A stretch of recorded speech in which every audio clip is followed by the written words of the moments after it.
Election ಸನಿಹದಲ್ಲಿ name change politics. ದೇವರನಾಡು ಕೇರಳ ಹೆಸರು ಇನ್ನು ಮುಂದೆ ಕೇರಳಂ. ಸುದೀರ್ಘ ಕಾಲದಿಂದ ಪೆಂಡಿಂಗ್ ನಲ್ಲಿದ್ದಂತಹ ಪ್ರಸ್ತಾವನೆ ಇದು. ಈಗ ದೇವರನಾಡು ಕೇರಳ ಎಲೆಕ್ಷನ್ ಸನಿಹದಲ್ಲೇ ನೇಮ್ ಚೇಂಜ್ ಪಾಲಿಟಿಕ್ಸ್ ನಡೀತಿದೆ. ದೇವರನಾಡು ಕೇರಳದ ಹೆಸರು ಇನ್ನು ಮುಂದೆ ಕೇರಳಂ. ಸುದೀರ್ಘ ಕಾಲದಿಂದ ಪೆಂಡಿಂಗ್ ನಲ್ಲಿದ್ದಂತಹ ಪ್ರಸ್ತಾವನೆ ಕ್ಲಿಯರ್ ಆಗಿದೆಯಂತೆ. ಮೋದಿ ನೇತೃತ್ವದ ಕೇಂದ್ರ ಸಂಪುಟದಿಂದ ಮಹತ್ವದ ನಿರ್ಣಯವನ್ನ ಕೈಗೊಂಡಿದ್ದಾರೆ. ಎಲೆಕ್ಷನ್ ಹೊತ್ತಲ್ಲೇ ಕೇರಳಿಗರ ಭಾವನೆಗಳಿಗೆ ಸ್ಪಂದಿಸಿದಂತಹ ಮೋದಿ ಕೇರಳಂ ಎಂದು ಹೆಸರಿಡಲು ಕೇರಳ ಅಸೆಂಬ್ಲಿಯ ಹಲವು ಬಾರಿ ನಿರ್ಣಯ. ಇತ್ತೀಚೆಗೂ ಕೂಡ ಕೇರಳ ಅಸೆಂಬ್ಲಿ ನಿರ್ಣಯ ಇದೀಗ ಕೇಂದ್ರದಿಂದ ಅನುಮೋದನೆ ಸಿಕ್ಕಿದೆ. ಇಂಗ್ಲಿಷ್ನ ಕೇರಳ ಎಂಬ ಹೆಸರಿನ ಬದಲು ಕೇರಳಂ ಅಂತ ಬದಲಿಸಲು ನಿರ್ಧಾರವನ್ನ ಕೈಗೊಳ್ಳಲಾಗಿದೆಯಂತೆ. ಮಲಯಾಳಂನಲ್ಲಿ ತೆಂಗಿನಕಾಯಿ ನಾಡು ಎಂದು ಅರ್ಥೈಸುವ ಕೇರಳಂ, ಕೇರಳದಲ್ಲಿ ಅತಿ ಹೆಚ್ಚು ತೆಂಗಿನಕಾಯಿಗಳನ್ನ ಬೆಳೆಯಲಾಗುತ್ತೆ.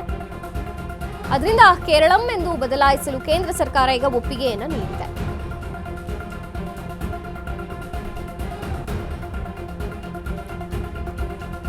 ನೇಮ್ ಚೇಂಜ್ ಪಾಲಿಟಿಕ್ಸ್ ಎಲೆಕ್ಷನ್ ಹತ್ರ ಬರ್ತಿದ್ದಂತೆಯೇ ನೇಮ್ ಚೇಂಜ್ ಪಾಲಿಟಿಕ್ಸ್ ಶುರುವಾಗಿದೆ. ದೇವರನಾಡು ಕೇರಳ ಈಗ ಕೇರಳಂ ಆಗುತ್ತೆ. ಸುದೀರ್ಘ ಕಾಲದಿಂದ ಈ ಪ್ರಸ್ತಾವನೆ ಇತ್ತು, ಇವತ್ತು ಕ್ಲಿಯರ್ ಆಗಿದೆ. ಮೋದಿ ನೇತೃತ್ವದ ಕೇಂದ್ರ ಸಂಪುಟ ಈ ಮಹತ್ವದ ನಿರ್ಣಯವನ್ನ ಕೈಗೊಂಡಿದೆ. ಎಲೆಕ್ಷನ್ ಹೊತ್ತಲ್ಲಿ ಕೇರಳಿಗರ ಭಾವನೆಗಳಿಗೆ ಸ್ಪಂದಿಸಿದ ಮೋದಿ ಸರ್ಕಾರ ಕೇರಳಂ ಎಂದು ಹೆಸರಿಡಲು ಕೇರಳ ಅಸೆಂಬ್ಲಿ ಹಲವು ಬಾರಿ ನಿರ್ಣಯವನ್ನ ಕೈಗೊಂಡಿತ್ತು. ಈಗ ಅಂಗೀಕಾರ ಸಿಕ್ಕಿದೆ, ಅನುಮೋದನೆ ಸಿಕ್ಕಿದೆ. ಇತ್ತೀಚೆಗೂ ಕೂಡ ಕೇರಳ ಅಸೆಂಬ್ಲಿಯಲ್ಲಿ ಈ ನಿರ್ಣಯವನ್ನ ಕೈಗೊಳ್ಳಲಾಯಿತು. ಇಂಗ್ಲಿಷ್ನ ಕೇರಳ ಅಂತ ಹೆಸರಿನ ಬದಲು ಈಗ ಕೇರಳಂ ಅಂತ ಅರ್ಥೈಸುವಂಥದ್ದು. ಮಲಯಾಳಂನಲ್ಲಿ ತೆಂಗಿನಕಾಯಿ ನಾಡು ಅಂತ ಕೇರಳಂ ಅಂತ ಕರೆಯಲಾಗುತ್ತೆ. ಕೇರಳದಲ್ಲಿ ಅತಿ ಹೆಚ್ಚು ತೆಂಗಿನಕಾಯಿಗಳನ್ನು ಬೆಳೆಯಲಾಗ್ತಿದೆ. ಆ ಕಾರಣದಿಂದ ಕೇರಳಂ ಅಂತ ಬದಲಾಯಿಸಲು ಈಗ ಕೇಂದ್ರ ಸರ್ಕಾರ ಒಪ್ಪಿಗೆಯನ್ನು ನೀಡಿದೆ.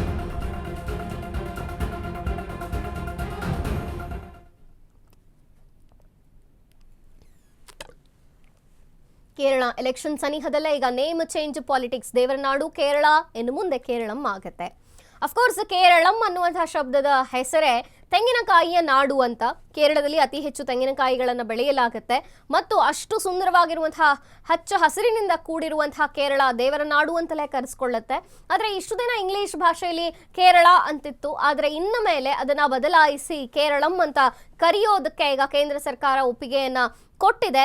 ಸಾಕಷ್ಟು ಬಾರಿ ಕೇರಳ ಅಸೆಂಬ್ಲಿಯಲ್ಲಿ ಈ ನಿರ್ಣಯವನ್ನ ಕೈಗೊಂಡಿತ್ತು, ಆದರೆ ಅದಕ್ಕೆ ಅನುಮೋದನೆ ಸಿಕ್ಕಿರಲಿಲ್ಲ. ಈಗ ಇದೊಂದು ಕ್ಲಿಯರ್ ಆಗಿದೆ. ಇಂಗ್ಲಿಷ್ನ ಕೇರಳ ಎಂಬ ಹೆಸರಿನ ಬದಲು ಕೇರಳಂ ಅಂತ ಇನ್ಮೇಲೆ ಬಳಸೋದಕ್ಕೆ ನಿರ್ಧಾರವನ್ನ ಕೈಗೊಂಡಿದ್ದಾರಂತೆ. ಹಾಗಾಗಿ ಇನ್ಮುಂದೆ ಕೇರಳ ಅಲ್ಲ, ಅದು ಕೇರಳಂ ಆಗತ್ತೆ.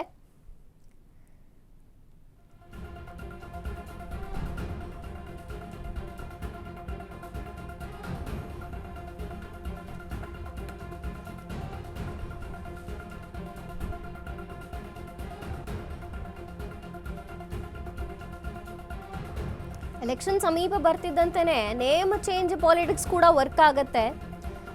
ಸಾಕಷ್ಟು ಬಾರಿ ಈ ಒಂದು ಪ್ರಸ್ತಾವನೆಯನ್ನು ಸಲ್ಲಿಸಲಾಗಿತ್ತು. ಸುದೀರ್ಘ ಕಾಲದಿಂದ ಈ ಪ್ರಸ್ತಾವನೆ ಪೆಂಡಿಂಗ್ನಲ್ಲೇ ಇತ್ತು. ಈಗ ಮೋದಿ ನೇತೃತ್ವದ ಕೇಂದ್ರ ಸಂಪುಟ ಮಹತ್ವದ ನಿರ್ಣಯವನ್ನು ಕೈಗೊಂಡಿದೆ. ಪ್ರಸ್ತಾವನೆ ಕ್ಲಿಯರ್ ಮಾಡಿಕೊಟ್ಟಿದೆ. ಎಲೆಕ್ಷನ್ ಹೊತ್ತಲ್ಲೇ ಕೇರಳಿಗರ ಭಾವನೆಗಳಿಗೂ ಕೂಡ ಮೋದಿ ಸರ್ಕಾರ ಸ್ಪಂದಿಸಿದೆ. ಕೇರಳಂ ಅಂತ ಹೆಸರಿಡಲು ಕೇರಳ ಅಸೆಂಬ್ಲಿ ಹಲವು ಬಾರಿ ನಿರ್ಣಯವನ್ನ ಕೈಗೊಂಡಿತ್ತು. ಈಗ ಅದಕ್ಕೆ ಕೇಂದ್ರದಿಂದ ಅನುಮೋದನೆ ಸಿಕ್ಕಿದೆ. ಕೇರಳಂ ಅನ್ನುವಂಥದ್ದು ತೆಂಗಿನಕಾಯಿ ನಾಡು ಅನ್ನುವಂತಹ ಅರ್ಥ ಬರುತ್ತೆ. ಹಾಗಾಗಿ ಸಾಕಷ್ಟು ಪ್ರಮಾಣದಲ್ಲಿ ಅತಿ ಹೆಚ್ಚು ತೆಂಗಿನಕಾಯಿಗಳನ್ನು ಅಲ್ಲೇ ಬೆಳೀತಾರೆ. ಆದ್ದರಿಂದ ಅದು ಕೇರಳ ಅಲ್ಲ, ಕೇರಳಂ ಅಂತ ಕರೆಸಿಕೊಳ್ಳೋದ್ರಲ್ಲಿ ಅರ್ಥವಿದೆ ಅನ್ನೋ ಕಾರಣಕ್ಕೆ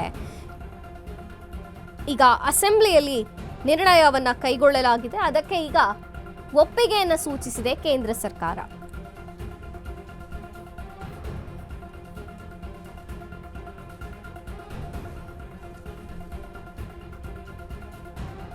ಮಲಯಾಳಂನಲ್ಲಿ ತೆಂಗಿನಕಾಯಿ ನಾಡು ಅಂತ ಅರ್ಥೈಸೋದೆ ಕೇರಳಂ ಅನ್ನುವಂತಹ ಶಬ್ದದಿಂದ.